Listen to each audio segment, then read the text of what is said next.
little Bongre leaves for home with a heavy heart. Public servants to blame for drug shortage.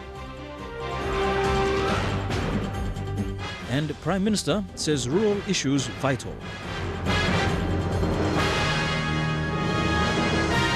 This is National EMTV News with Mary Bartolo. A very good evening. Thank you for joining us for Monday's news. After high hopes of medical treatment for a cancerous growth covering his right eye, brave little Bongre Peter had to leave Port Moresby on a sad note. The toddler and both his parents took a flight home to Goroka's Banana Block settlement this afternoon with nothing but doctors' advice that Bongre's cancer cannot be treated. It has been 3 long weeks and of a collective fight by Saddleless Arts with high hopes for treatment for small Bongre Peter who is suffering from retinoblastoma. The battle, however, has ended on a sad note as Bongre leaves for home at Goroka's Banana Block settlement where he will be on palliative care organized by the Simbu Children's Foundation. Palliative care, what me understand by me pla give more care, also mem need more painkillers, time go through all pains, lo easing pain blame, dressing lo so blame, me pla give best treatment, lo time stuff, so can enjoy all Islam moments, got learn want me pla until the time where can lose me. Still in obvious pain, brave little Bongre has fought hard in the last 2 years and his story has touched thousands of lives and raised flags for the redirection for children's health care in Papua New Guinea. Michael Williams of the Simbu Children's Foundation was concerned about what the health authorities and government are doing to save lives of young children who are the future of PNG. Incident law. Bongre na milukim longam. Basically, some services where you me lekim longam, we should be having MRI scan equipment in all 4 regions. So everybody has access to it. If we need to do a biopsy or something, children are more innocent. We need to have this one. You're talking about CT scans. You may need lobim. The government needs to put these ones in place. Bongre's parents, Peter Anton and Senti Peter, thanked all those who have been supported through Bongre's medical plight. Big thank you, lo. Thank you, Blomi, all sponsors. Me plava go back. Thank you, all sponsor. Great Sabbath, one time team them or Simbu Children Foundation and Mike to play Michael. And online we come give me play donation, lokaika and all coins. Plans are now to give Bongre the best treatment he can ever receive as he spends his final moments with his family back at Banana Block. Bongre will be a name remembered by many in Papua New Guinea when they come across children fighting with cancer in the future. Elijah Palme, National EMTV News. Chief Secretary Isaac Lupari says funding has never been an issue with the supply of drugs in the country. In a media conference this afternoon, Lupari said an audit team has found that there are serious issues with contract management, capacity, procurement, supply and financial records. Accompanied by the Health and Finance Secretaries, Lupari said an overhaul of the procurement and supply of medical drugs will begin with the cutting down of pharmaceutical suppliers from 17 to 5. Lupari admits that the 5 major hospitals, Port Moresby General, Mount Hagen, Modilon, Madang and Engau, are facing drug shortages. We, the public service, basically let down our people. And we're the first people to admit that, yes, we failed. We failed our people. But we accept that responsibility. We have failed our people by delaying procurements, recommending contracts, millions of kina, to be given to suppliers and firms who don't have financial and supply system capabilities. We have recommended logistic companies who don't have the capability on the ground as well, running into millions of kina, hence delay. Sometimes we're making payments, maybe twice on the same invoice.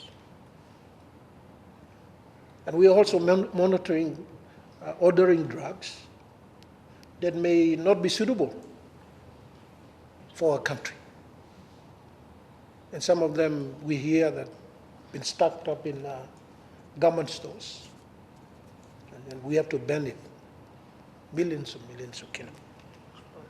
We fail also in not monitoring those suppliers and their performance to check whether they are delivering those medicines and supplies on a timely basis.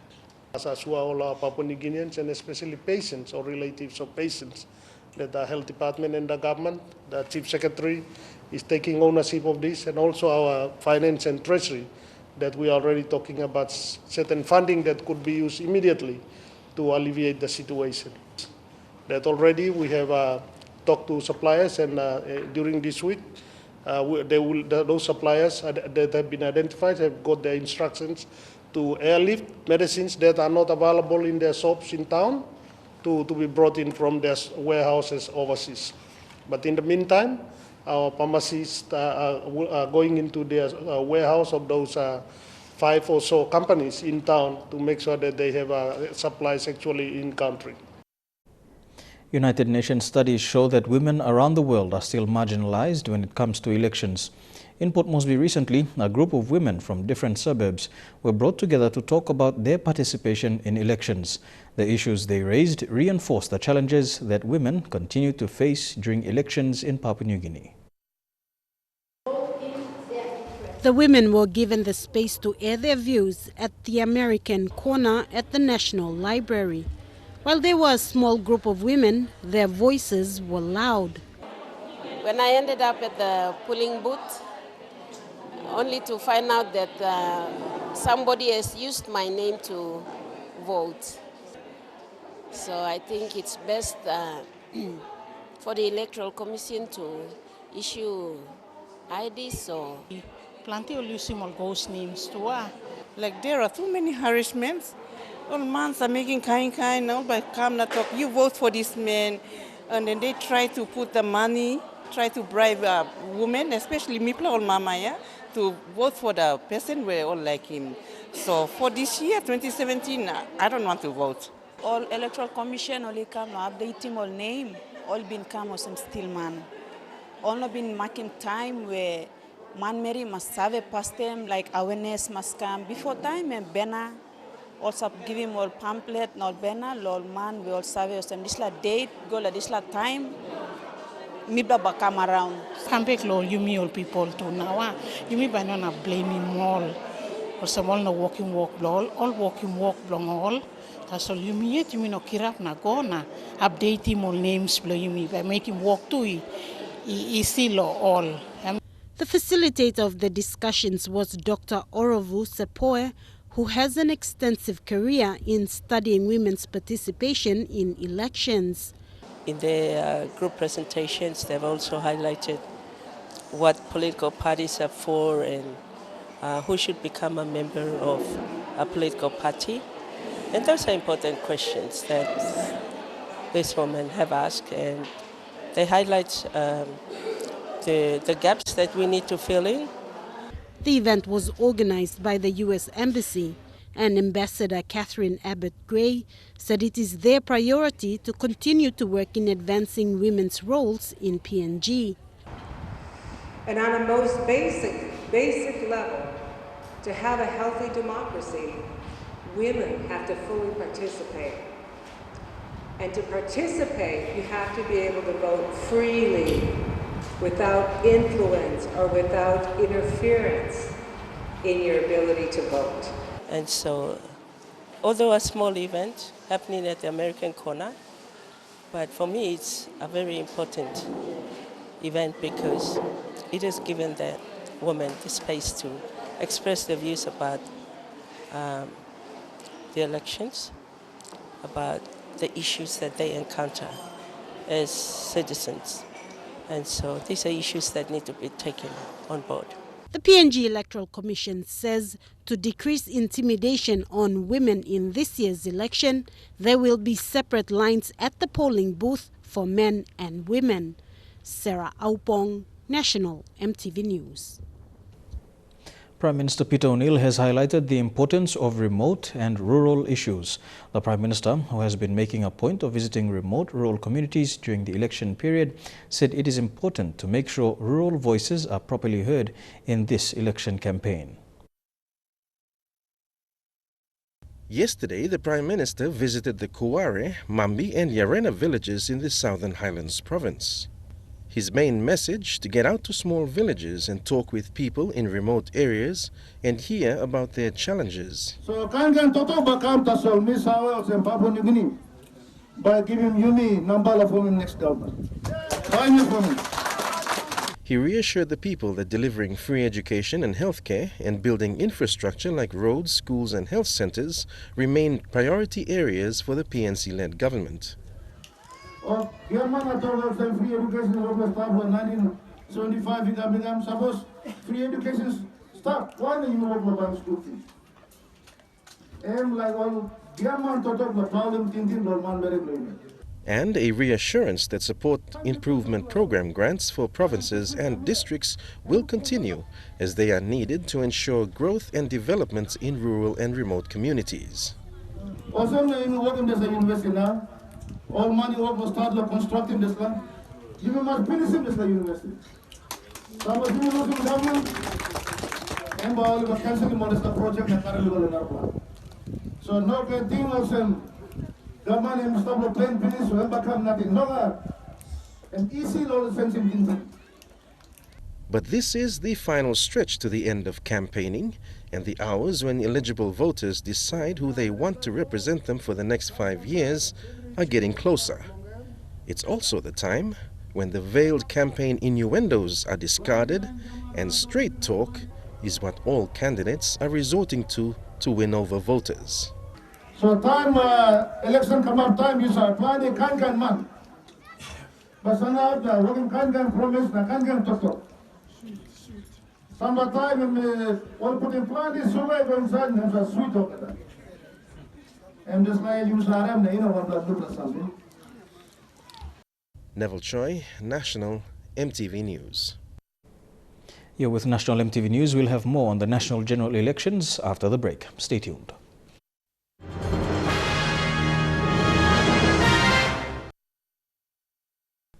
Welcome back to the news. Pangu Party says despite rival candidates describing Pangu as an old car, it will be a force that is confident of forming the next government. Sam Basil says Pangu is an old car but with a new engine. The party leader was responding to comments made by rival candidates during his final days of campaigning in the Momase region. The campaign started in Isipik to Medang and is currently in Morobe province. Pangu's campaign trail started on Saturday morning in the Sumcar district along the north coast area of Medang province. The political rally is indicated to take over the Peter ONeill-led government and its coalition partners. Party leader Sam Basil says his party will be the force to be reckoned with to form the next government following the end of the 2017 national election. Pangu will be a force to be reckoned with. Pangu is making a comeback. And I've spent enough time with the Grand Chief Sir Michael Thomas Sumare, and we have a good relationship and friendship, and we are taking this new leadership role in Pangu Party as a new and upcoming young leaders of Papua New Guinea, where Brian will join me, and many other young Papua New Guineans that are also contesting under Pangu Party will join me, and we've made our announcements. Basil went on further to say that the coalition partners have started gathering to talk about the agenda of a new Prime Minister for PNG. He believes most of the young candidates who stood under Pangu Party will join him to form the next government, and Pangu will play a major role in the new formation, given the countrywide exposure, showing a lot of support on the ground. Meanwhile, Basil is confident his Medang Open candidate, Brian Kramer, will win the Medang Open seat. We have a very strong candidate, Brian Kramer, and I believe that Pangu will unseat him in this sitting, in this next election, which is due in 2 weeks' time. Brian Kramer is also confident of transforming Medang district when he takes office. Kramer says the focus will start at the ward level, as best described as the bottom-up planning. We've seen that the government public service has completely come to a grinding halt due to lack of funding. And our policy is now to take the DSIP 10 million and fund directly to the ward by building their capacity to deliver their own services. In Sumkar district, there was overwhelming support and appreciation shown during the party's campaign. Chris Yer is running under the Pangu party banner. He is also confident in ousting the sitting member of parliament, Ken Fairweather. Mata Luis, National EMTV News, Medang. Independent Mosby Northeast candidate Carl Okuk told the 8 Mile community to be critical of candidates running for elections. Speaking at a rally yesterday, Mr. Okuk said it was about time the people voted for a leader who can bring real change into the community. He said they should not give in to the sweet talk of candidates, but decide if they can bring development based on their credibility and knowledge. Mr. Okuk gave a short and straight-to-the-point speech, adding it was his way to address people with honesty. The 8 Mile community was out in numbers to listen to him speak. More than 10 traditional Sing Sing groups from the Highlands and Momasa regions and brass bands also participated in welcoming Mr. Okuk. Abau Open candidate Tipo Vuata denies accusing sitting MP for Abau, Sepuka Temu, of misusing funds. Tipo was responding to Sepuka's statement recently. Erika Rukma reports. Abau Open candidate Tipo Vuata said he never accused Sepuka Temu of misusing the 80 million kine oil sets funding for the construction of the district's hospital. No time and no anyone time I ever accused Dr. Temu that he had deposited this money to his private. I never say that. I never say that. But he requested the money to be put into the registered trust account. That's why the OSA didn't like the idea, and now they held on to the money, and that money will be used after the election to build the hospital. He said during his campaign he was questioning the progress of work at the hospital after the completion date had lapsed. But Sepuka said the health facility is undergoing phase 1 of the construction phase, which is laying foundation. This hospital is in different phases, and the public servants know that. Tipo also said that he never accused Sepuka of depositing the 150 million kina DSIP in his bank account in Australia. What I said during my campaign, the total of 10 million each year, and for the 15 years at a total of 150 million. And I have been to all the villages during my campaign, and the people of Abau, they have affirmed me that there is no sign of the DSIP fund has been used for the development of the villages. Tipo has called on Sepuka to be matured to face critics as this is campaign period. Meanwhile, Sepuka has written a letter to Tipo demanding an apology. Tipo Vuata is contesting the Abau Open seat under the Triumph Heritage Empowerment Party. Erika Rukma, National EMTV News. As the start of polling draws near, candidates are staging final rallies to convince as many voters as possible. Mosby South candidate Paul Kay and NCD Regional candidate Andy Bauer held a joint one yesterday. Both candidates, who are running as independents, collaboratively agreed that a change of leadership is what the people of NCD and Mosby South need.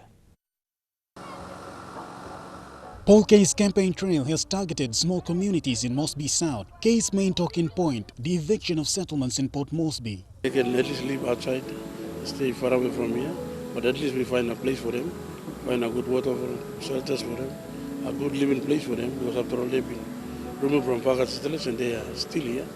They can't go anywhere. So as a man who's going to represent them in Parliament, I'm here to help them and then shift them. Kay is up against 24 other candidates, including sitting MP Justin Tachanko. Kay believes empowering locals with adequate skills to be competitive with international standards is what Mosby South needs. Remove all these contracts and all the companies that are owned by foreigners in there to the people of NCDC through their tax. Contesting the NCD regional seat is former Metropolitan Superintendent Andy Bauer, who placed much emphasis on law and order in the city. I'd like to see us address law and order and try to manage law and order at a minimum level. Being a former cop, Bauer says the influx of contractors with foreign nationality into the country is a growing concern. Identify those corrupt people in the government who are allowing these foreigners to come in, because unless and until we have a strong system within the government, you can't allow so many foreigners coming in the country. After speaking to people of Mosby South, Bauer delivered his final campaign speech at Gerahu, where he challenged voters to vote leaders who will serve them well. Put them all kind of money go inside. We only get handback na leg back local tablo city na. They've proven to us not once, not twice, but many times. Get people like them in the chair, and you will see some big difference. You will see some changes in the lives of all our people in the city. Bauer will be among 47 other candidates contesting for NCD regional seat, with the polls to open in 12 days' time. Shane Saroya, National EMTV News. Lay Police will be finalizing a list of reservists and auxiliary officers for deployment this week in preparation for the voting period. These officers will be deployed to areas within the city. The final check is being made to confirm that officers who will be sent out have been trained for police operations. Officers in blue lined the Lay Metropolitan Command's car park this morning in preparation for the election operations in Lay. These are reservists and auxiliary officers who will be used in election operations in the city. More than 50 officers attended. However, a final check of names will be made to confirm the official deployment list. I need to confirm their names, whether they have been gazetted or trained. So I have to confirm them, and we deploy them during the one-day polling here in the city and also the counting period. Those whose names are listed but not trained won't be deployed these elections, as they have to be trained, then gazetted by the Commissioner to perform police duties. Hopefully next year we'll have to get their names and gazette them, and we also allow them to be deployed during the LLG elections. 3 to 4 police officers will be deployed with each polling team to all locations in the city. An official parade to launch election operations will be held next week. Lay Police also plan to maintain their presence and strengthen manpower to monitor hotspots. Lucy Kopana, National EMTV News, Lay. Here with National EMTV News, a gaping hole in a passenger jet, a jail for terrorists, and a man wrongly convicted for almost 20 years. Those stories making headlines overseas when we come back.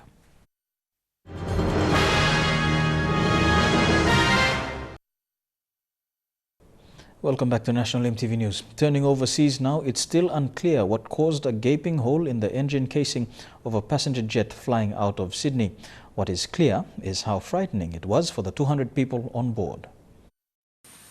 The terrifying sight that triggered a mid-air emergency. The engine casing of a commercial A330 ripping open shortly after takeoff. It was just like a big, like really loud, so I obviously a little bit nervous. Then they started moving everyone from the left side of the plane over and shutting the windows. Some reported a burning smell, while the pilot made an emergency call. Engine number 1 for port. 736, roger. Any more information? And we need a maintain heading. The China Eastern Airlines flight forced to return to Sydney with 238 passengers and crew on board. Many not realising the extent of the damage until they were safely back on the ground. Oh my goodness! Can we take a picture? Oh my god. Well, thank God we're alive. A shocking image to mull over as they made a delayed departure this morning. I'm actually quite nervous because I'm scared if the same thing happened today. Exactly what went wrong is now being investigated by the airline and aviation safety authorities here at Sydney Airport. Experts say the incident was rare but not a first. They also say in this instance there was no serious risk. It's a very fortunate sort of break, if you will, that shows that the aircraft has survived a serious failure in one of its power plants and yet not done much damage to the airframe at all. Despite their fear, passengers praised staff for their calm in dealing with the problem, one they'll be hoping they never encounter again. Australia will soon have its jail for terrorists. It is hoped the high security unit in New South Wales will stop those with extremist views from corrupting the general population. But critics warn the move could actually breed further radicalization. They're considered to be among the worst offenders. Now these prisoners are set to be the first inmates of a new Australian terrorist jail. The incidence of terrorism activity we've seen across Australia and around the world has been unprecedented in modern times, and we need to react to that. The 54-prisoner unit, known as Supermax 2, will be built beside the original Supermax jail in Goulburn, New South Wales. It's currently home to some of Australia's most notorious criminals, like serial killer Ivan Milat. 33 of the 45 people here are convicted of or awaiting trial for terror-related offences. The number's doubled since 2013. Any measures that the states can take, obviously New South Wales is leading the way here, but that other states, including in particular Victoria, could take in this regard, I think would be welcome. The rationale for isolating extremists is so that other prisoners aren't recruited, but critics warn the move will only make them more dangerous. If we look at what happened to the IRA, inmates became more militant. They encouraged each other. In fact, they set up training camps within the prison systems. It seems to me to be a good thing, so long as the way in which these prisons are designed and configured doesn't mean that all the terrorists are together in each other's company, reinforcing each other's ideology. We'll make it impossible for people to communicate in ways that we can't control. With the number of terrorist prisoners expected to rise, the Supermax unit will be the country's most secure facility to hold them when it opens by the end of next year. A discovery of a lookalike has led to freedom for a prisoner in America. Richard Jones spent almost 2 decades behind bars for a robbery he did not commit, but fingers are now pointed at another man who could be his double. This was it, jubilation, as Richard Jones is set free after spending 17 years in prison for a crime he insisted all along he never committed. I didn't get excited till I walked out of jail. That feeling was surreal, man. Like my granddaughter was there and my daughter. Jones's nightmare began in 2000 with an aggravated robbery for a purse snatching at a Walmart parking lot in Kansas City, Kansas. Several witnesses picked his photo from this group of 6. The defense presented alibi witnesses, relatives, and his then-girlfriend, who said Jones was at home at the time, but he was convicted. Law enforcement didn't spend a lot of time trying to solve this crime. Once they had Mr. Jones picked out, that was enough for them. All of Jones's appeals went nowhere until he contacted the Innocence Project, which discovered another man who had done time in the same jail, Richard Amos, who practically looks like Jones's twin. That's Amos on the left, Jones on the right. Once I seen a picture of this man, you know, like, I understood why people were saying what they were saying. Like, it made sense to me. The similarities in appearance and lack of any hard evidence outside of a witness testimony was enough to get a judge to toss out Jones's case. I never gave up hope. Jones says he's not bitter because when he saw the resemblance between he and Amos, he understood it was all a terrible mistake and not a matter of witnesses at that trial trying to pin on him a crime he did not commit. Here with National EMTV News, Fukai Sports is next. We preview the return PNG versus Solomon Islands Football World Cup qualifier. Stay tuned.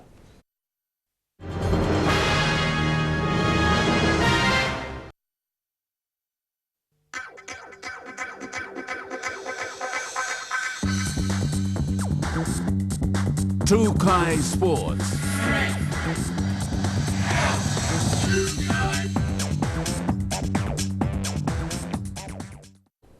Welcome to Fukai Sports. To football, and PNG national coach Fleming Seritslev says that while it is mission impossible against the Solomon Islands in their FIFA World Cup qualifier, the team has the belief to win. Speaking at the squad's training session over the weekend, the 70-year-old Dane believes his side will raise their game against Solomon Islands. Losing by 3-2 against Solomon Islands on Friday last week has placed Papua New Guinea in a precarious position. The side now has to win and win big in order to still have a fighting chance in their qualification campaign. And it is a case of mission impossible for the red, black and gold. Although unsurprisingly, Fleming Seritslev is still motivated more than ever to win. And it could look like mission impossible, but it is not. Because in football, anything can happen. Let me give you a couple of examples. Some years ago, Bayern Munich faced Manchester United in the Champions League final. When the game went into extra time, Bayern Munich was leading 1-0. But at the end of the day, they lost 2-1. When asked whether there was still belief in the team in getting the job done, Siritslev, ever optimistic, had this to say. Yeah, of course we have, because I've given you a couple of examples here, and in football everything is possible. We have our supporters here now in Port Moresby on Tuesday. Of course, it's a difficult task, but when I look back at the match from Friday, we actually had chances for more than 5 goals. And we have to believe that we can make at least 5 goals here against Solomon. For Papua New Guinea, the return of striker Nigel Dabinyaba, who missed out last Friday due to suspension, is an added boost for the host nation. PNG face a mammoth task. They need to win by 6-0 against the talented SI squad who were at their best last week Friday. And with a bumper crowd expected at the PNG Football Stadium on Tuesday afternoon for the match, the pressure will be immense for Papua New Guinea. Jeremy Moggy, National TV Sports. And the match between Papua New Guinea and Solomon Islands will be played at 5 p.m. tomorrow, with a telecast to be replayed at 8 p.m. right here on MTV. Still on the OFC Stage 3 World Cup qualifiers, the PNG couples will not be taken lightly by Solomon Islands in tomorrow's match. Coming off a tough 3-2 win in Honiara last week, Bonito skipper Henry Fa'arado says they will be taking the field as equals. For years, Solomon Islands has always been at the forefront of quality football compared to Papua New Guinea. In the last year or two, that hasn't been the case. PNG has time and again proven capable of playing well at regional level and bringing home results. The PNG men's national football team demonstrated prowess when they went all the way to the OFC Stage 2 Grand Final last year and faced New Zealand. They then beat the Bonitos twice, losing 1 in the 3 matches.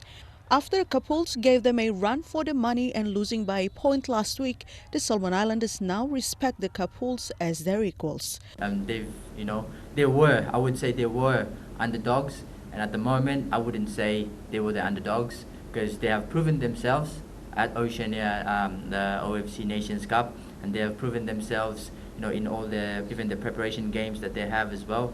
And I think, for me, I think it's pretty much an even platform we're talking about here. While the SI outfit will need a draw or a point to go to regional qualifiers against New Zealand, the couples will need to win by at least 5 points. Couples skipper Michael Foster says the team is psyched and tomorrow they will battle with all they have. We're all psyched up and ready for the game tomorrow, and I'm pretty sure the game will be,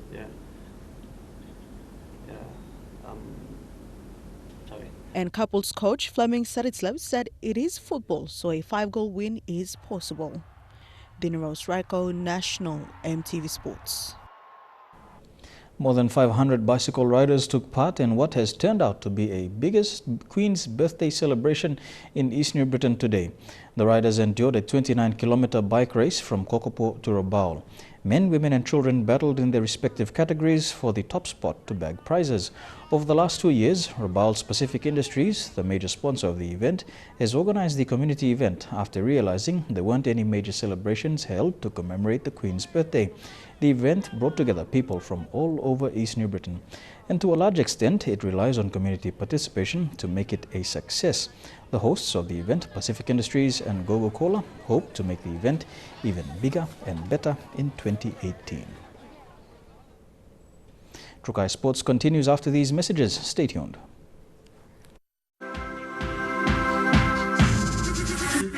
Fukai Sports. Welcome back to Fukai Sports. The Central Touch Association took out the National Touch Championships with a gutsy win over defending champions CPTA yesterday. With a vocal crowd behind them, it took a runaway intercept to seal victory for Centre after having their backs to the wall for much of the match. Having been runners-up for consecutive years, it was time for revenge for the Central Touch Association Centre as they took on a star-studded CTPA. All guns blazing in front of a vocal crowd at the Sejongais Stadium.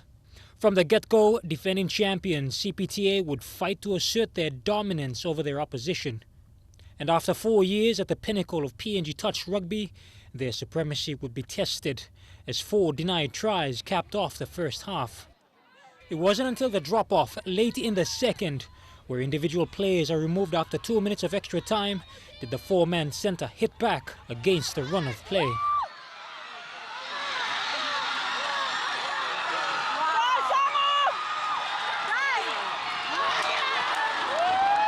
In the open women's division, PNG champion CPTA held off the advances of the PNG Maganis in a closely fought encounter. CPTA captain Vavina Yore said the quality of the competition had vastly improved. Yeah, it was pretty tough. The Queensland side players, they have a high level of playing, which is good for us. Good exposure for the girls again. And we had some new players coming into the tournament. But all in all, we work hard in defense, and I guess that's what got the team across at the end of the day, yeah. For losing captain Angela Watego, the experience of being back in Papua New Guinea was memorable.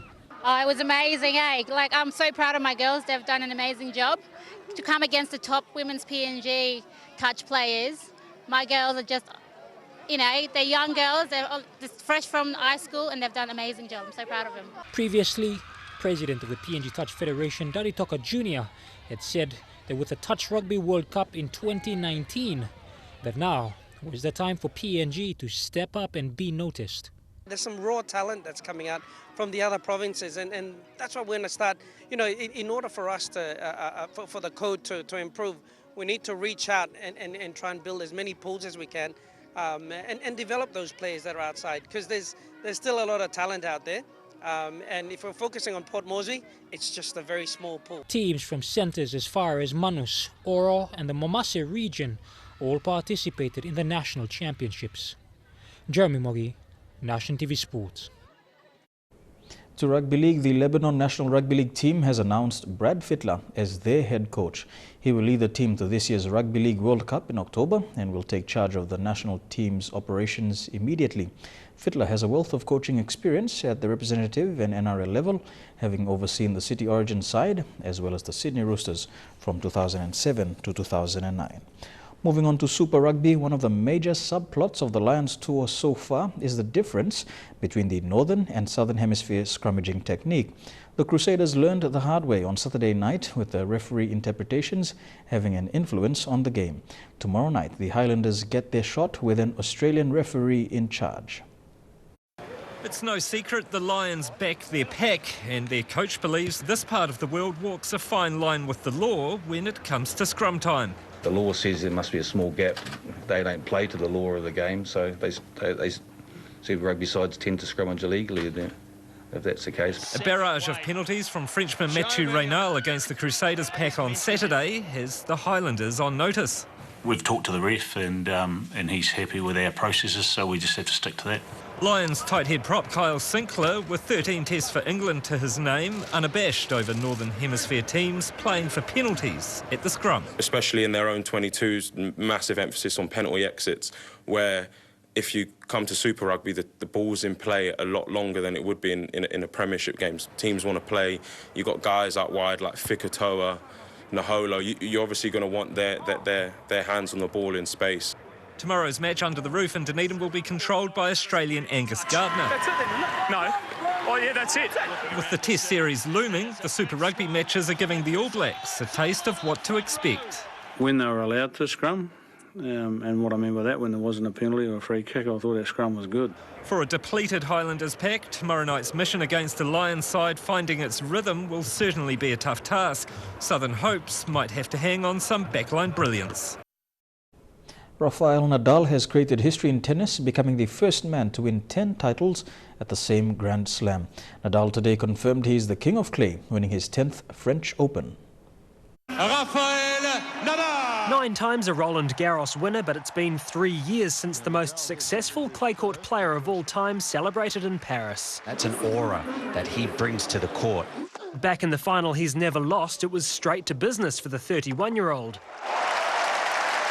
Of course, it wasn't going to be easy, Stan Wawrinka coming into the match having won all 3 of his Grand Slam final appearances.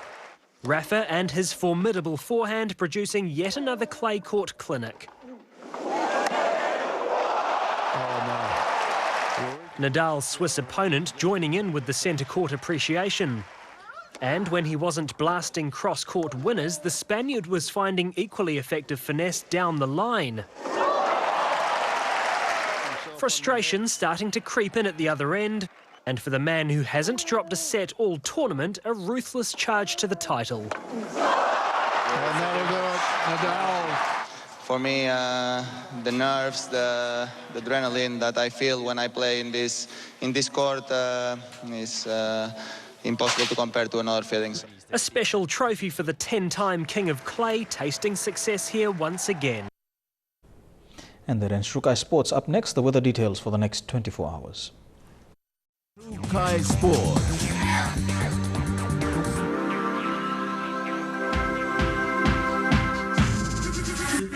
Fukai Sports. The weather details are proudly brought to you by Dulux Weather Shield. Worth doing with Dulux.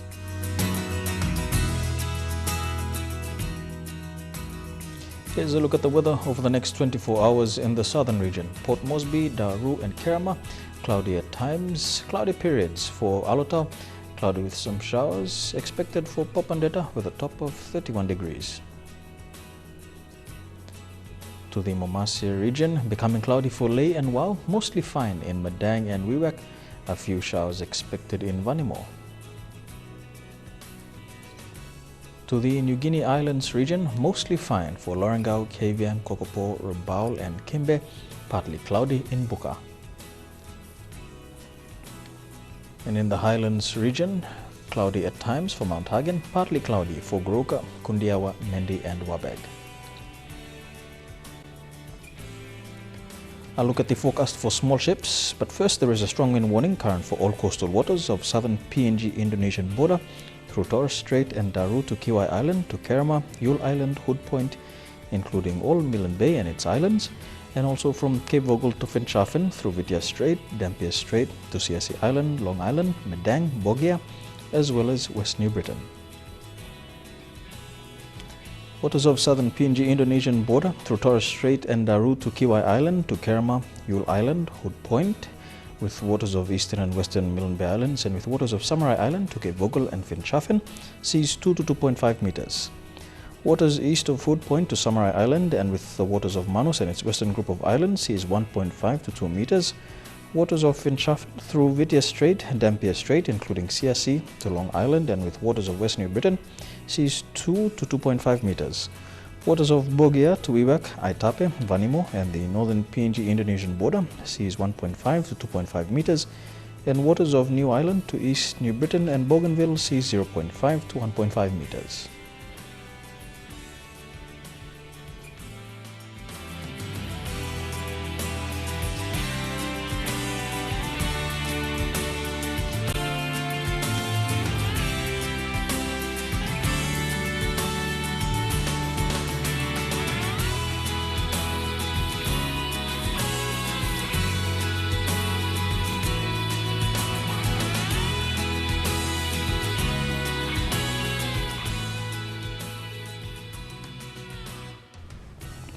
And a look at the ocean forecast for PNG areas. Coral Sea, seas moderate to rather rough with southeasterly winds at 20 to 25 knots. Solomon Sea, seas rather rough with southeasterly winds at 20 to 25 knots. Bismarck Sea, seas moderate to rough with southeasterly winds at 20 to 34 knots. And the Pacific Ocean, seas slight with northeast to southeasterly winds at 10 to 15 knots.